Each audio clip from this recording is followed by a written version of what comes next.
एक दिन तय हुआ कि गर्मी की छुट्टी में कहीं घूमने चला जाए।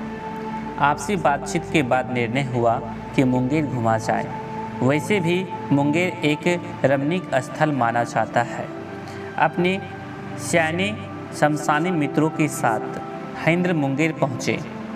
गंगा के घाटों पर बैठे साधुओं और घोड़ियों से दिन में बातचीत होती और रात में धर्मशाला का आश्रय। जमालपुर पहाड़ियों की श्रृंखला से घिरा है। यहीं ऊपर काली माँ का एक मंदिर है जहाँ रात्रि में कोई नहीं रहता। दिन में जमालपुर रेलवे कॉलोनी एवं अन्य स्थानों का भ्रमण हुआ। हरिंद्र ने मध्य रात्रि में काली मंदिर जाने का निश्चय किया। साथ आए सहयात्री तैयार नहीं हुए। उन्होंने कहा कि आज तो चांदनी रात है। शमशान की साधना तो कृष्ण पक्ष की चतुर्दशी या अमावस्या को होती है। पहाड़ पर चढ़ने के लिए एक टेढ़ी मेढ़ी पगडंडी है जिस पर दिन के उजाले में ही जाया जा सकता है। मैं पगडंडी नहीं, पहाड़ से होकर जाऊंगा। हरिंद्र खिन्न होकर बोले।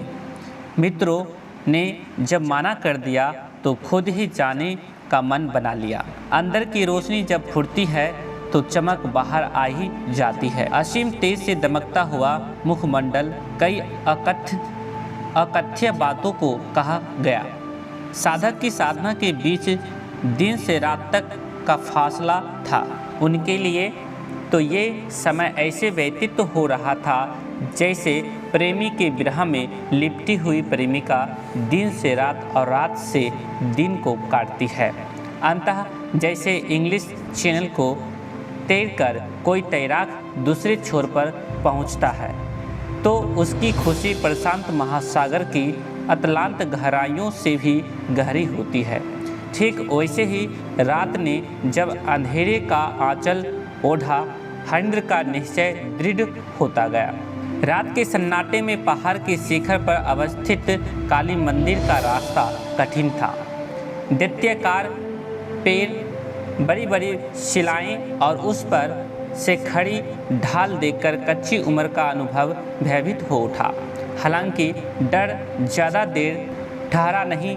चढ़ना कठिन था पर इसके बावजूद साधना की इच्छा प्रबल थी। पाथ्य साथ हो तो कठिन डगर भी आसान हो जाती है। यहाँ तो हरिंद्र का पाथ्य स्वयं साधनाएं थी। अटूट संकल्प था, टूटा फूटा साम्राज्य था साधनाओं का। शुरू हुई चढ़ाई। चढ़ते चढ़ते हाथ की तलहटी छिल गई, पांव थक गए पर नहीं थका मन। कठिन संघर्ष के उपरांत मंजिल तक पहुँचे। पर्वत पर चल रही मंद मंद पुरवाइया ने शरीर की विश्रांति को दूर कर दिया। मध्यरात्रि को माँ काली के दर्शन किए। एक विशाल पत्थर का चुनाव कर लिया ताकि साधना की जा सके। ऊंचे पहाड़ पर स्थित यह मंदिर शाम से ही निर्जन हो जाता था।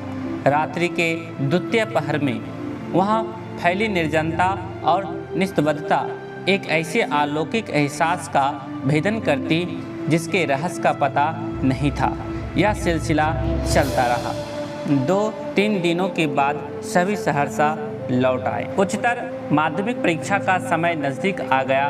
बाबूजी की डांट और माँ के करुणा युक्त क्रोध के कारण यदा कदा अध्ययन में रुचि लेते, किंतु अधिक समय तंत्र मंत्र, योग साधना, आराधना, ईश्वर एवं चमत्कारिक घटनाओं की पुस्तकों को पढ़ने में ही देते थे।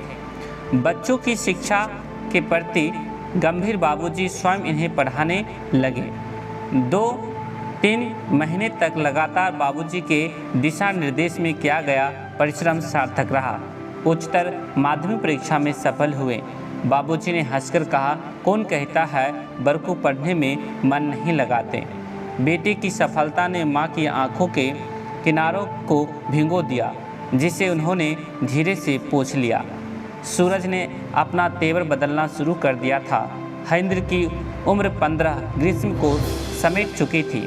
धरती आग उगलने लगी थी। गर्मी ने सड़कों को सुनसान बना दिया था। वहीं पंसलाओं, बड़े और बुजुर्ग पेड़ों की छाया को पथिकों से स्मृत कर दिया था।